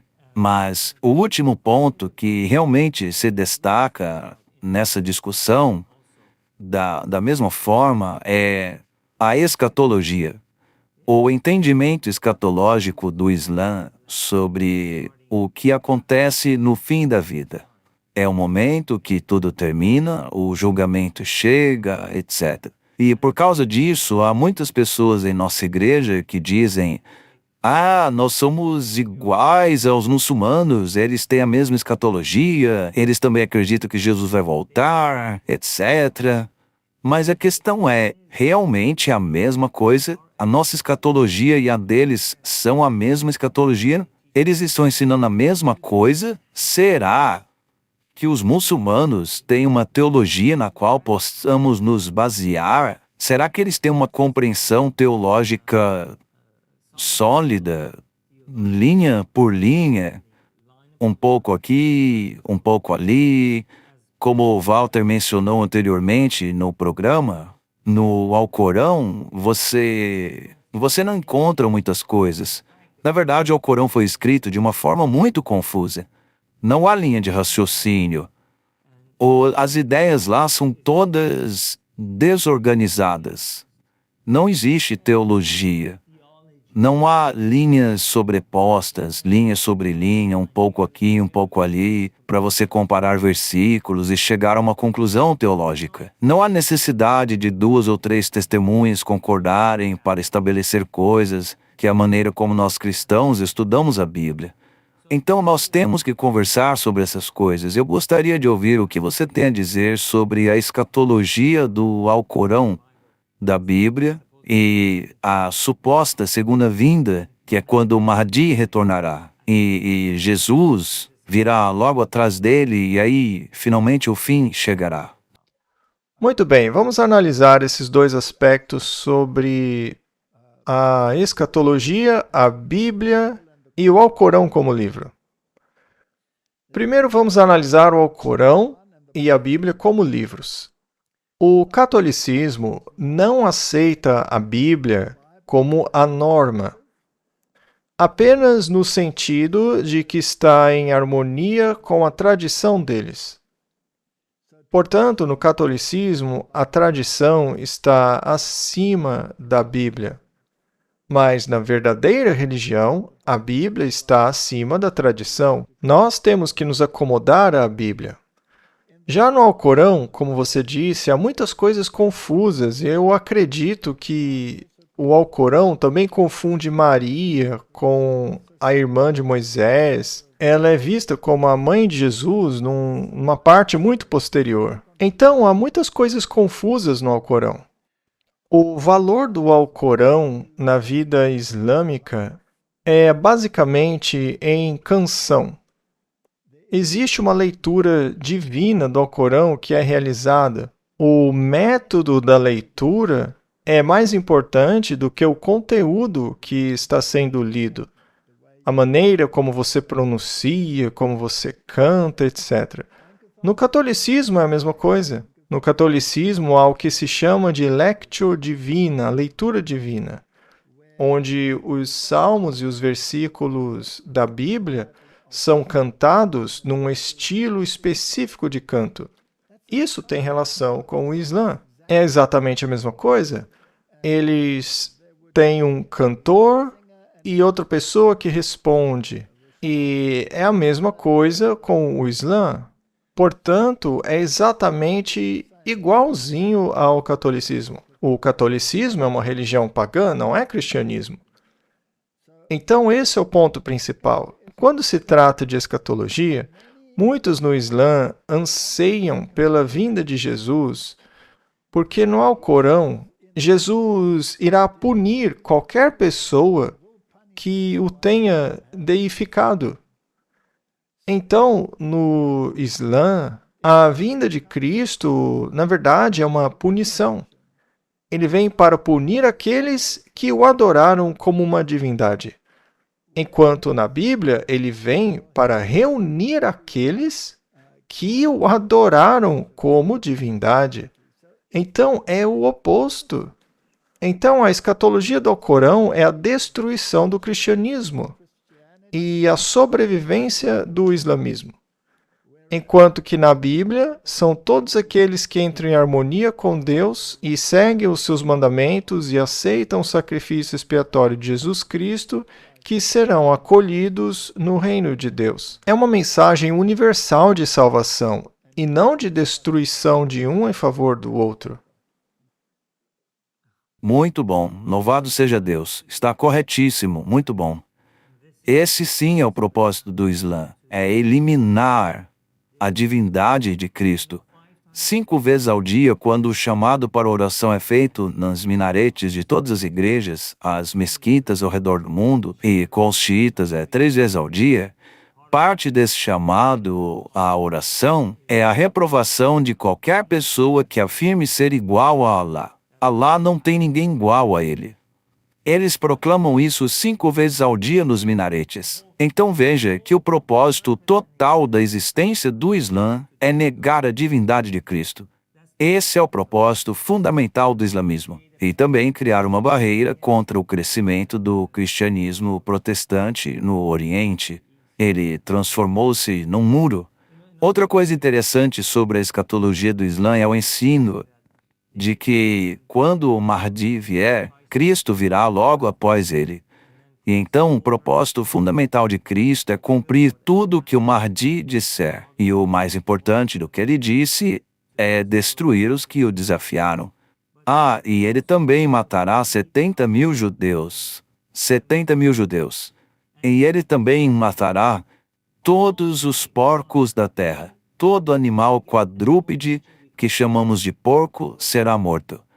Todos os porcos, javalis, Todos eles. E quando Jesus matar os porcos, o trabalho dele estará concluído. Essa é a missão de Jesus, matar porcos e judeus. E aí ele vai se casar, ter filhos e morrer depois de 40 anos. Mas o Mahdi vai viver para sempre. E eu pergunto àqueles de nossa própria igreja que ensinam que a nossa escatologia é semelhante a deles, vocês veem mesmo semelhança nas duas coisas? Como é possível comparar as duas coisas? E no mundo esotérico e em algumas denominações que se autodenominam cristãos, e não são, obviamente, existem esses dois filhos de Deus. Um deles é Jesus, o outro é Lúcifer. E eles acreditam que Lúcifer era o mais velho, o verdadeiro filho de Deus. Jesus é o usurpador. E Lúcifer retomará o seu trono. Bom, existem até denominações que se dizem cristãs que creem nisso, mas não vamos entrar em detalhes. Mas a questão é que o mundo esotérico crê nisso, e, portanto, eles adoram Lúcifer como o vencedor final. E como você acabou de explicar, este Imam Mahdi que virá, e Jesus logo após ele, ora, isso não é uma representação da mesma coisa, onde Lúcifer é o verdadeiro filho de Deus, segundo eles, é claro, aquele que vive para sempre, e já o outro é denegrido perante a humanidade e morrerá e desaparecerá do palco da história. Bom, todas essas religiões existentes negam o verdadeiro Cristo. Eles o rebaixam? E a mais enganosa é o catolicismo. E é isso que o torna o filho da perdição, o negador, o traidor de Jesus Cristo. Essa expressão, filho da perdição, é usada apenas para Judas e para o homem do pecado. Eles fingem adorar Jesus, enquanto desviam, na verdade, a adoração para Maria e outras entidades, como os santos que já faleceram.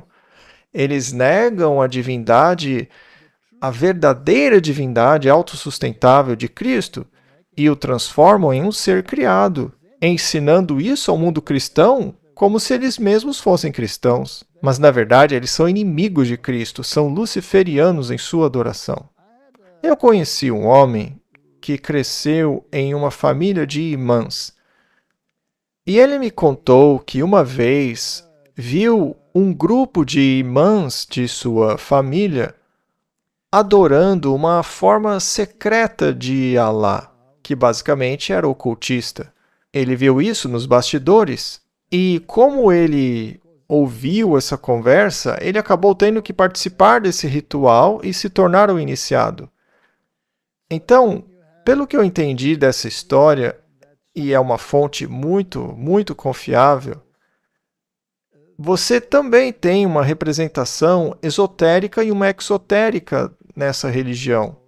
Uma para os iniciados e outras para os não iniciados. E, obviamente, a maçonaria tem um papel muito importante no Islã. Por isso que você tem lojas maçônicas e islâmicas. Mas nos bastidores, na verdade, eles são apenas um em adoração. Mas externamente, não são.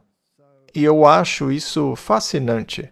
Portanto, no meu entendimento, só existe uma religião verdadeira, que é corroborada não apenas pela fé, mas também por dados históricos reais e dados proféticos.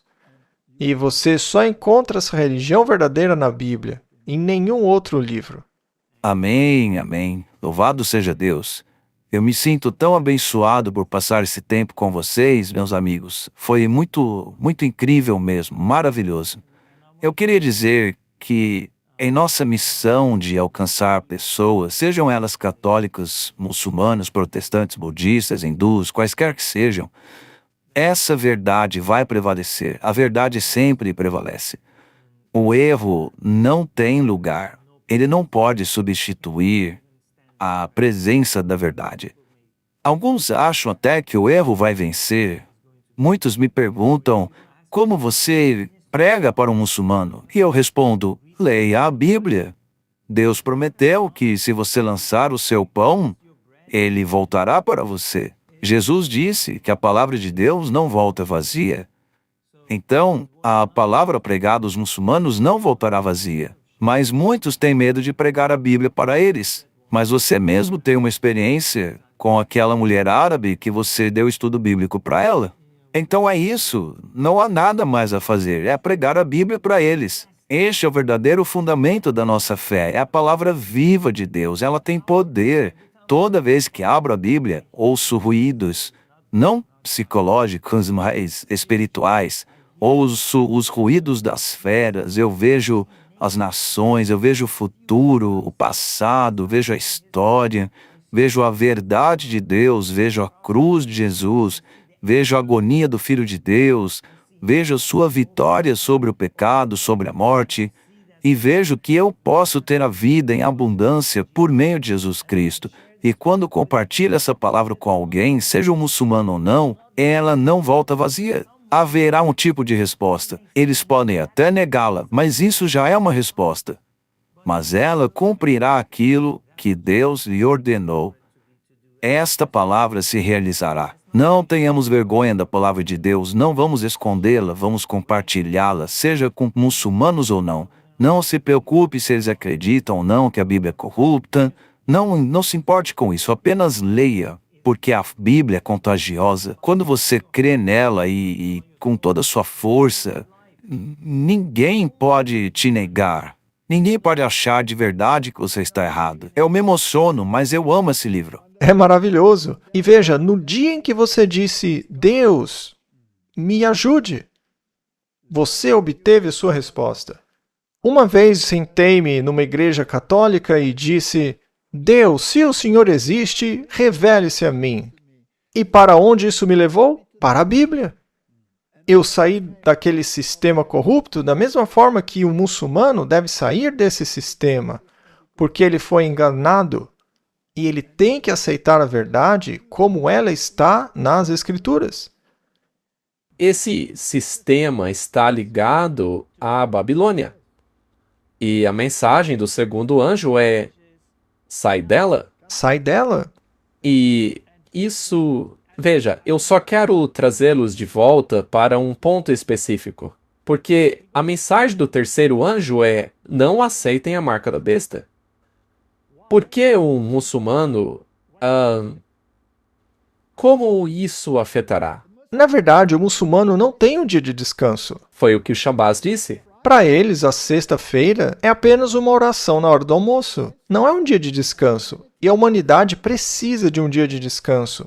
E o mundo muçulmano, em união com o Ocidente, já aceitou o domingo como o dia de descanso, também em termos de comércio e setor bancário. Sendo assim, não há razão nenhuma para ele não aceitar a marca da besta do catolicismo. E eles já entraram em união com o catolicismo por meio do acordo abrâmico, que é coordenado pela Igreja Católica. E você pode ir ver os prédios que eles ergueram em comemoração ao acordo abrâmico. Eles não são baseados no protestantismo cristão, mas sim no catolicismo. Toda a arquitetura, tudo está associado a ele. É tudo baseado no catolicismo, não é bíblico. Obrigado, Walter. Foi bom você dizer isso porque eu ouço essa pergunta o tempo todo. Muitos acham que esse negócio da sexta-feira vai impedir os muçulmanos de aceitarem a marca da besta, o domingo, mas não vai. E porque estamos lidando com uma situação muito difícil para alcançar as pessoas, aqueles que estão naquela região, Deus está tendo que intervir literalmente por meio das visões, sonhos que as pessoas acabam tendo. Isso não seria também o cumprimento da profecia de Joel? Que os jovens, os homens e as mulheres teriam sonhos, que Deus os guiaria? Porque o negócio de Deus é salvar almas. Não é condenar almas. Ele não veio para condenar, veio para salvar. Ele é um Deus de amor, é um Deus de igualdade. E o mundo islâmico precisa ser libertado das amarras de sua teologia. Assim como os católicos precisam ser libertados, ou o ocultista, ou o hindu, ou o budista, ou o xamã, ou como quiser chamá-los. Os judeus também. Ou os judeus? Todos eles. Os judeus reconheceram que a época de Daniel capítulo 9 passou por causa da incredulidade deles. Não! Volte a crer, aceite o Messias. O Messias estava prefigurado em seu sistema sacrificial. Não aceitem essa ideia de um falso Messias que ainda virá para eliminar os seus inimigos para que vocês possam governar sobre a terra. Somos todos do mesmo sangue, todos somos filhos de Deus. Ismael é filho de Abraão, mas a ascendência de Abraão remonta à sua condição de filho de Deus, pois foi criado por Deus por meio de Adão. E também na aliança que Paulo menciona em Gálatas, os dois pactos, aquele do Monte Sinai, Agar, porque ele diz que Abraão teve 2 filhos, e aí ele fala sobre Isaque e sobre Ismael, e aí ele fala sobre Jerusalém acima, e depois fala sobre o Monte Sinai. Um tem a ver com a servidão, o outro com a liberdade, e um persegue o outro. E aquele da escravidão persegue o que é livre. Então, para aqueles que afirmam que Paulo ensinou que o Islã é a religião que veio de Deus, aqui Paulo faz uma distinção clara entre essas duas alianças. Ele chama uma delas de Agar, ou melhor, Ismael, e a outra de Isaque e Jerusalém, que está acima, nossa mãe Jerusalém, que está lá em cima. Portanto, a liberdade para os muçulmanos só virá quando eles encontrarem com Cristo, assim como eu fiz. E assim como milhões de outros muçulmanos que estão se convertendo ao cristianismo, eles estão sendo libertados, eles deram um passo adiante na direção da liberdade e de Cristo. Eu poderia acrescentar que quando Jesus me revelou o sábado, na noite em que ele me mostrou o sábado, foi em um sonho. E neste sonho, e veja, um comportor adventista já havia me falado sobre o sábado, mas eu não tinha certeza se era verdade ou não. Aí eu orei e perguntei a Jesus: Senhor, mostre-me se o sábado é a verdade, se é o seu dia mesmo. E naquela noite ele me deu um sonho, e neste sonho ele me mostrou o sábado. Eu estava exatamente ao lado de uma igreja adventista do 7º dia, e era sábado, mas o dia estava cheio de vida, havia uma energia elétrica pulsando no ar, algo que só se pode ver com olhos espirituais.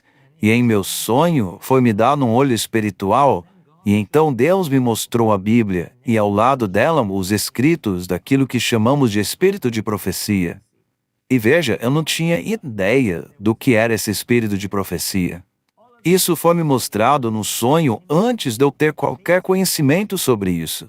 Neste sonho me foi mostrado o porão de uma igreja. E mais tarde, ao ser batizado em uma igreja, um dia eu desci no porão dela, onde eles faziam confraternização, porque eles costumavam fazer junta-panelas naquele porão. E era exatamente o mesmo porão que eu havia visto em meu sonho. Eu nunca havia estado lá antes.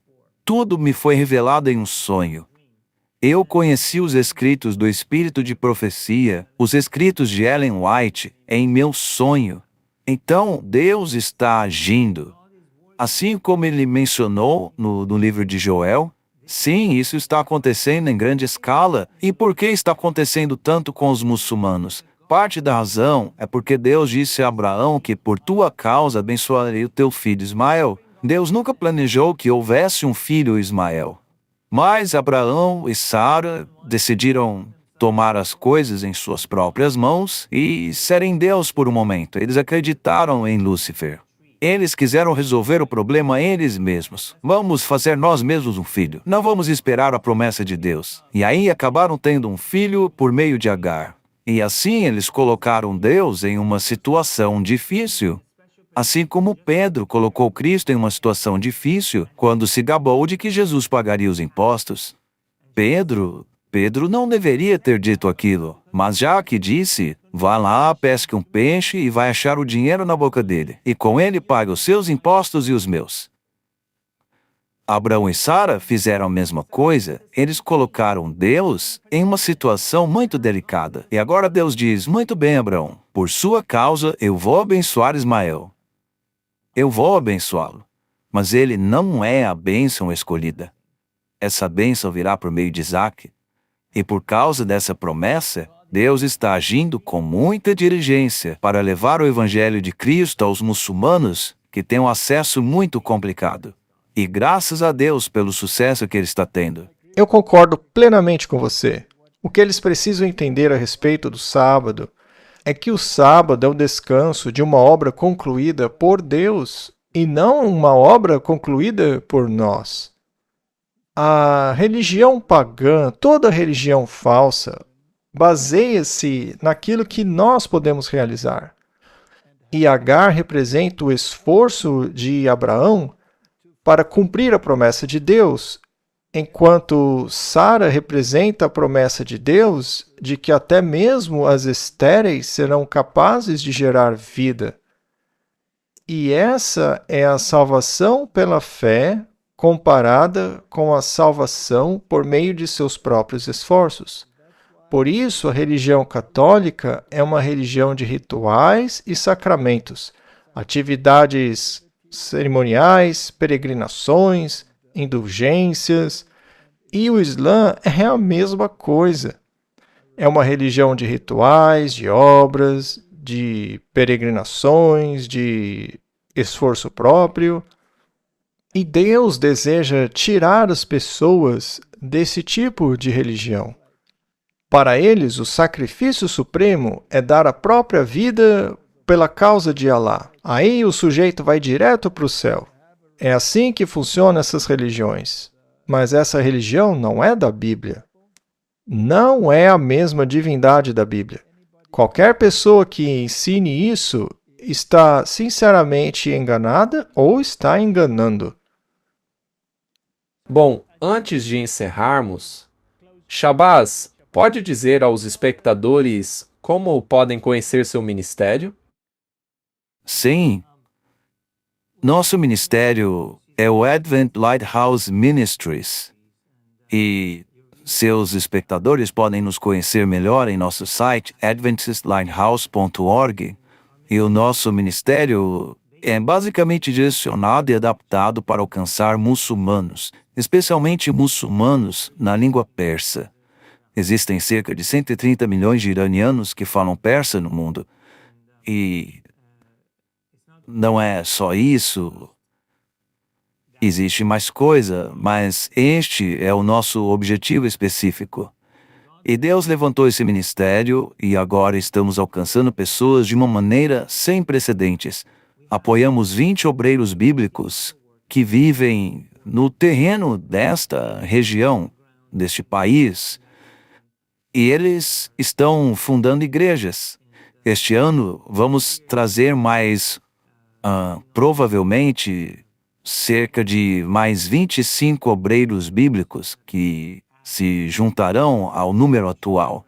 Então, até o final de 2026, vamos ter por volta de uns 45 obreiros bíblicos trabalhando nesse ministério. E Deus tem nos abençoado muito. É Deus que está fazendo isso acontecer. Estamos apenas seguindo suas instruções. O Senhor me abençoou muito. Temos pessoas boas aqui que apoiam o ministério, que trabalham no ministério.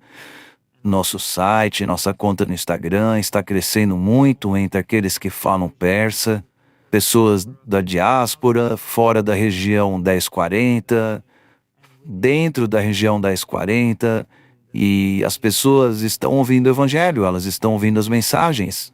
Na verdade, o marido de uma das nossas funcionárias, que é iraniano, ele traduz as apresentações do Walter White para o persa. Então agora, Walter, você está falando persa para muitos iranianos. E é fascinante vê-lo assistir os seus sermões em persa, realmente muito bom. Deus está abençoando, nosso trabalho está crescendo e, por favor, continuem orando por nós e continuaremos orando por vocês, é claro. Muito obrigado. Foi uma honra falar contigo, Shabazz. É sempre um enorme prazer falar com você. Sei que este programa vai ser polêmico para muitos, mas eu acho que é um desejo sincero nosso alcançar pessoas que têm sido mantidas em escuridão sobre essas questões. E todos têm o direito de ouvir o Evangelho e de escolher por ele. A sua missão é muito importante, Shabazz. Deus o abençoará, porque esta é a mensagem dele. As pessoas precisam ouvi-la. Que Deus te abençoe ricamente em tudo o que você faz. Muito obrigado, meus amigos. Obrigado por me receberem. Deus os abençoe. Muito bem, vamos orar. Querido Pai Celestial, olhamos para o outro filho e para a turbulência da história e do sangue que foi derramado ao longo dos tempos. Basicamente, o que temos é uma guerra contra o Filho de Deus. E, Senhor, eu oro para que até mesmo esta apresentação seja de alguma forma instrumental para alcançar as pessoas, para que elas possam fazer uma decisão importante nesse tempo em que vivemos. Oro para que abençoe o ministério do Shabazz e que abençoes os esforços e empreendimentos dele para levar as mensagens dos 3 anjos ao mundo. Obrigado, Senhor, por podermos ter essa conversa. Que a tua obra e teu propósito sejam realizados por meio deles. Nós oramos em nome de Jesus. Amém. Todos os anos, algo extraordinário acontece. Um movimento de fé, um encontro de corações, um tempo de renovação, de reconexão e de comunhão com Deus.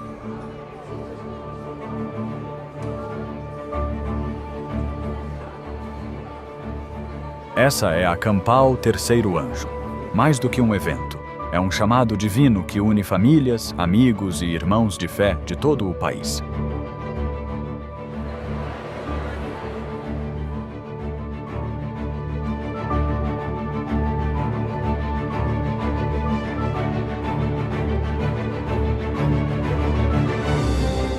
Mensagens inspiradoras, adoração poderosa e encontros que transformam vidas. Cada instante é pensado para reacender a fé e fortalecer sua caminhada com Cristo.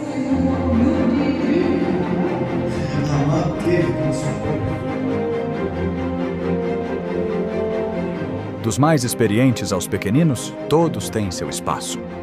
Programações específicas para crianças, jovens e adultos tocam corações de todas as idades.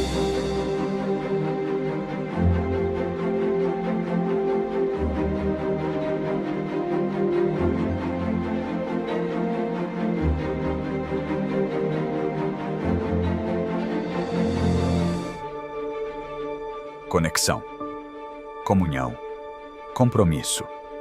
Seja sua primeira vez ou sua terceira, a Campal Terceiro Anjo te recebe de braços abertos.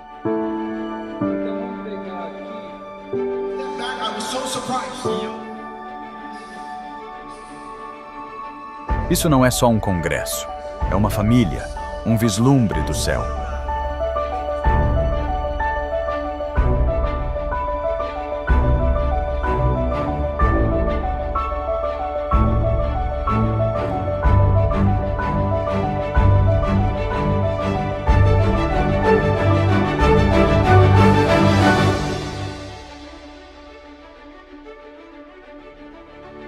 A Campal Terceiro Anjo 2026 já está sendo preparada. E o convite é para você. Não perca o que Deus tem reservado.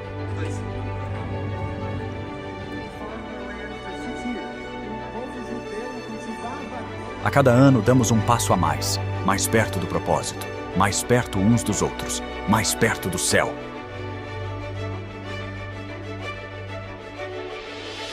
O tema deste ano é Mais Perto deste Lar. Porque cremos que a jornada está quase no fim e o lar eterno está logo ali.